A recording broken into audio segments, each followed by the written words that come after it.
Hi, we're going to continue discussing physical development and adolescence. In our last video, we looked at puberty, sex and gender, and in this video, we will look at body image and eating disorders. So to get started, I'd like you to list at least 5 physical bodily features that are commonly considered attractive or unattractive in American culture. And to what extent are these features gendered, and to what extent do these features vary across races and cultures? And where do these messages come from? So pause, take a moment to reflect, and when you're ready to begin again, press play.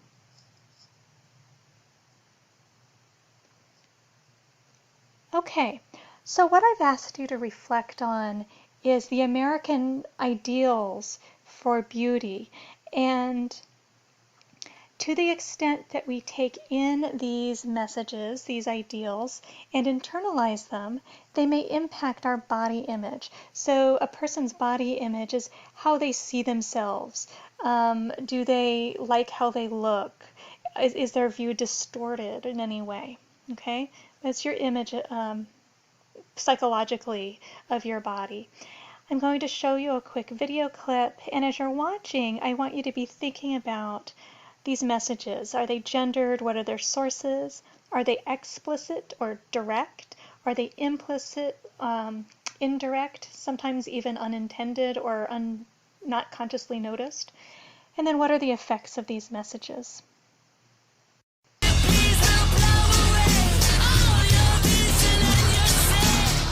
want to be skinny.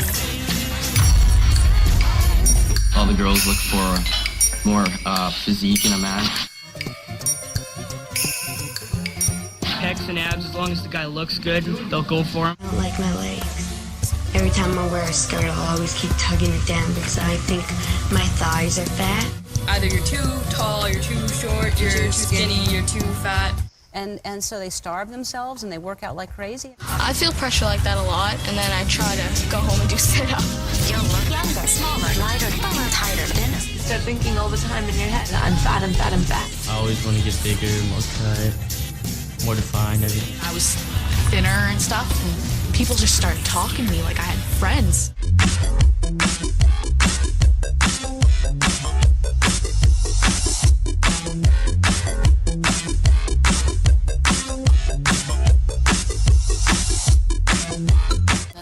You have to be hospitalized. It's just constantly on everyone's mind. I feel like I can get stronger and bigger.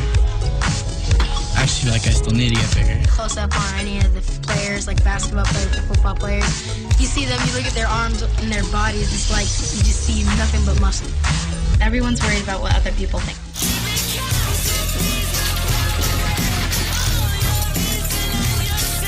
Body could never be that unless I went to unhealthy means to get that, and it's not worth it.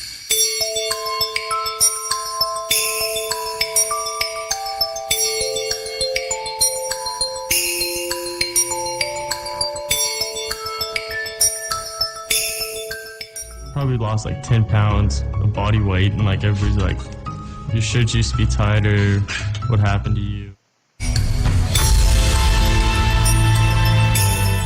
I think most of it's from like media, like magazines.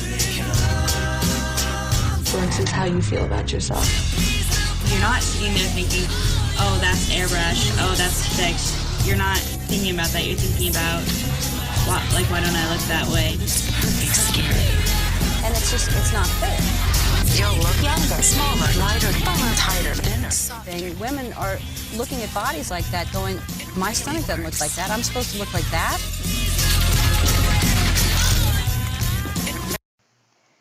Okay, so one of the things that you probably reflected on and then noticed also in this video clip is that messages about bodies are very, very gendered in our culture. And so, for example, presenting as an ideal a female body type that is thin and not too tall, not too short, often with long hair, big eyes, clear, smooth, light-colored skin. And then it even gets to specific body parts of being too large or too small, whether it's the legs or the breasts or whatever else, okay? But in contrast, the ideal for the male body that is presented in our culture is males as having an ideal of large muscles and being tall and a square jawline and so forth.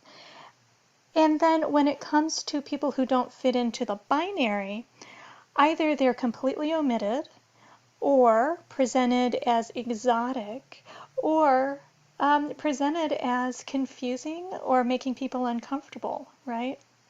Because really there are these sort of two choices to fit into in American culture. And there are different sources. So this video focused on the media, and that includes everything from TV and movies to magazines and billboards to the internet. And as it showed, the media is not honest with how even the people that they're depicting look in real life. So obviously there's makeup and there are professionals hired to create a particular look, but in addition there's Photoshop, right? There's airbrushing, there are filters that can be used, and it's not just corporations and the media that do this, it's teenagers themselves, right? Because using Instagram or other forms of social media, there are filters you can use. You can Photoshop things. You can get the exact look that you want to share. And so, you know, these ideals are coming from the outside, but they're being absorbed and then regurgitated back out from those that are being impacted. And these messages are both explicit and implicit. The explicit ones are the ones that tell you you should be thin, you should have bigger muscles, right? They're the ones that are trying to sell you products. But then there's also all of the implicit stuff where you don't have to say something directly. You can just show pictures of people who are looking happy in these pleasant settings and happening to have these physical appearances, right? But again, as I said, those physical appearances are often a fiction, and they were made as art, and they're not reflective of how people look in reality, and yet we absorb those and then try to live up to those in reality, even though we're trying to live up to something that wasn't real to begin with, okay? And this can have a variety of impacts, including impacting eating and dieting behavior, impacting excessive exercise behavior, and having just general psychological effects. And body dysmorphia refers to seeing even small things in your body that you don't like, but then blowing them up into something much, much bigger when people may not even notice them. Right? And so it's this displeasure with yourself that's out of proportion with the reality. And these messages are not just gendered. Messages can also relate to skin color, even within communities. So there's this intersection of sex and race and gender and other identities. And I don't have time to show it here, but in the optional resources folder, I post a video called A Girl Like Me, which looks at beauty ideals within African American female teenagers. Okay, but I want to shift to looking at eating disorders. We've talked about the DSM-5 as being the diagnostic manual used in the United States. For a set of behaviors or symptoms to be considered disordered, they have to be distressful for the individual experiencing them. They have to be dysfunctional, meaning they're getting in the way of everyday life in some way, and deviant, meaning out of the norms for the culture. So I'm going to show you a quick video that's going to highlight some different kinds of eating disorders.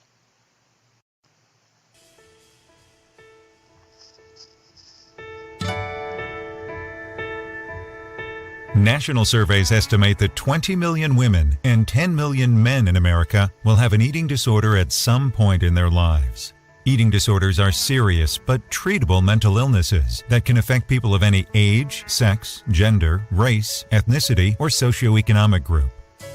Many eating disorders begin during adolescence, but an increasing number of young children and older adults are diagnosed with these illnesses. I was always tired.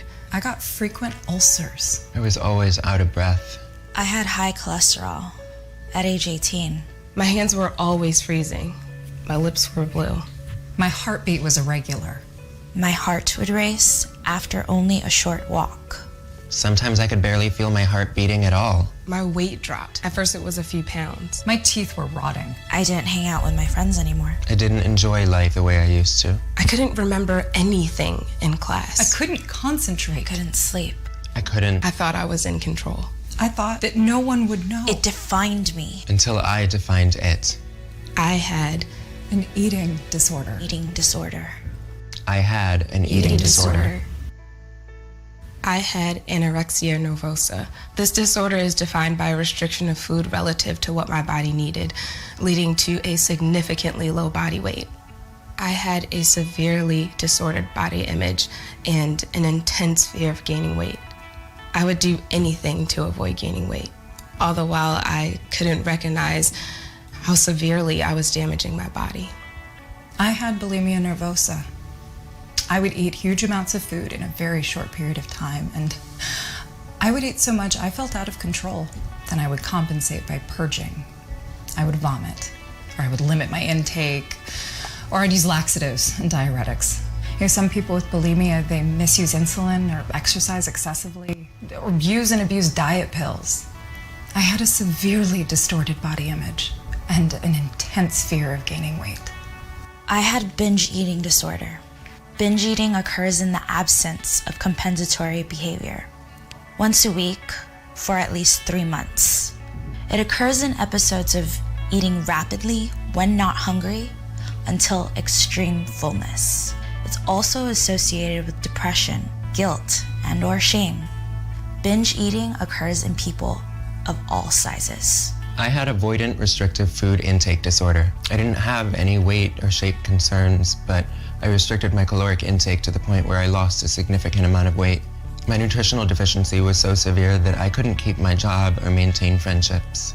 While some people may fit neatly into a diagnostic category, there are many people who exhibit symptoms of multiple disorders, as well as those whose disordered eating patterns may not represent a full syndrome eating disorder.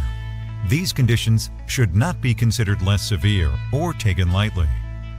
The sooner the behaviors are addressed, the more likely there is to be a positive outcome.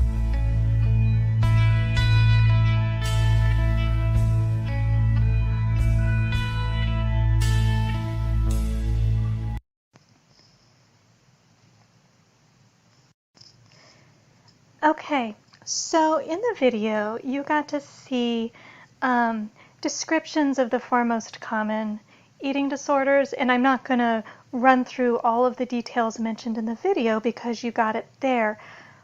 But some highlights are this. Anybody can be affected by eating disorders. They cut across gender, they cut across race, they cut across income. Anorexia nervosa is about restricting calorie intake severely, and it actually has a higher mortality or death rate than other psychiatric or psychological disorders. Bulimia nervosa involves binging on foods, but then purging, and that purging might be through vomiting or laxatives.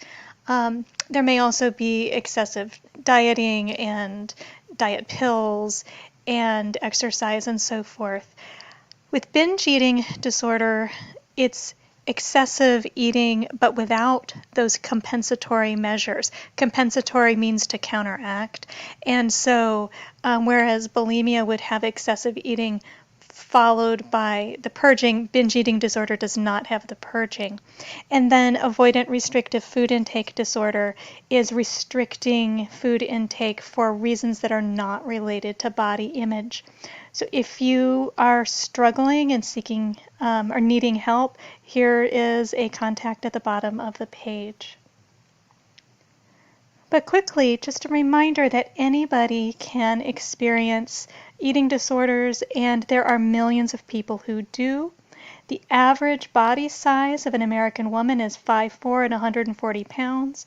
The average size of a female fashion model is 5'11" and 110 pounds. These issues are affecting children. They are a result of nature and nurture. And although there are effective treatments, many people do not receive the treatment they need. Thank you.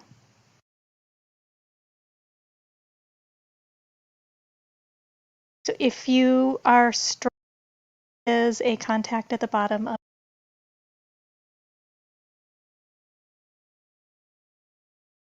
So if you are struggling and seeking or needing help, here is a contact at the bottom of the page.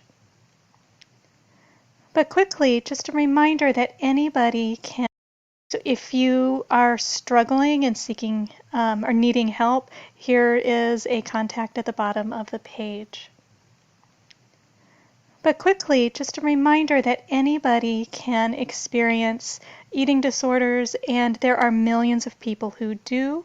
The average body size of an American woman is 5'4" and 140 pounds. The average size of a female fashion model is 5'11" and 110 pounds. These issues are affecting children. They are a result of nature and nurture. And although there are effective treatments, many people do not receive the treatment they need. Thank you.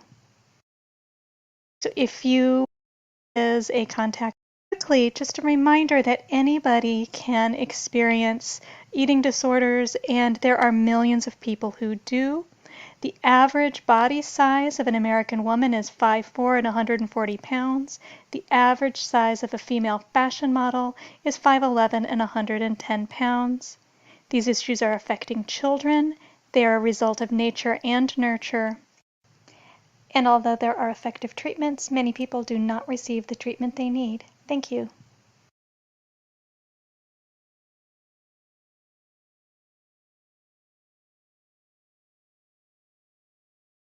Is a contact at the bottom of the page. But quickly, just a reminder that anybody can experience eating disorders, and there are millions of people who do. The average body size of an American woman is 5'4" and 140 pounds. The average size of a female fashion model is 5'11" and 110 pounds. These issues are affecting children. They are a result of nature and nurture. And although